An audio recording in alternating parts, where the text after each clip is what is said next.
Alright, so when you receive your controller, you're going to have a couple of pieces. You'll have the actual door controller, which has a backpack that plugs into the USB ports in the back of the controller. Off of that backpack, there's two cables. There's a 4-conductor cable that hooks up to your lock with the red and black. And then if you're using a request to exit, would go to green. Door position is on your white. And then there's a 2-conductor cable that goes to your 12 or 24 volt DC power supply. This controller does have battery backup in it, which is why it's powered right now. That will go to sleep, but the battery is there for a backup. If I touch the front of it, I actually wake that up. This is the wall ring that we're going to cut in. So you're going to need a 3.5-inch hole saw to do that. And I'm going to pop a hole in our wall here.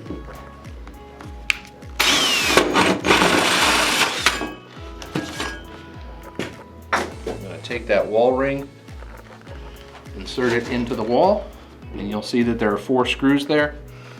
Those are actually going to flip the wings out that hold that in place. Alright, so I would recommend doing these with a hand screwdriver and not a drill, just because you can feel those wings drop. And if you go too far, the wing will fall off.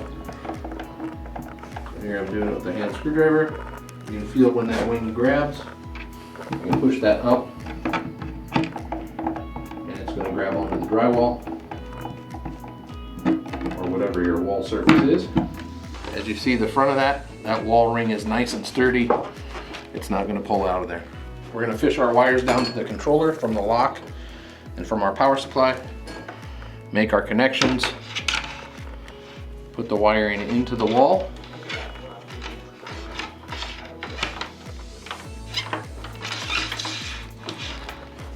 and then you'll notice that there are 4 little tabs on the mounting ring. You'll take your Geokey set tool.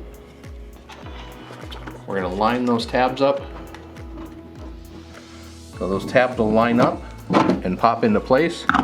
Then you take your set tool and give it a little turn. You'll hear it snap into place. Take the faceplate and screw that on. You hear that is grabbing, so I cannot pull that back off. You'll actually take the little faceplate removal tool that sits inside of your setting tool with a magnet, and you line up those magnets in the event that you do need to get that faceplate back off. So you see that's kind of jumping around. When I hit the right spot, it actually lifts some little tabs inside there that allows me to take that off in the event that I need to do any troubleshooting or replace that controller at any time. So again, you just take that and screw it down.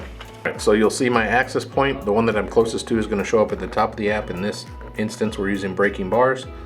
When I swipe that to unlock, the reader will turn green and your door should be unlocked.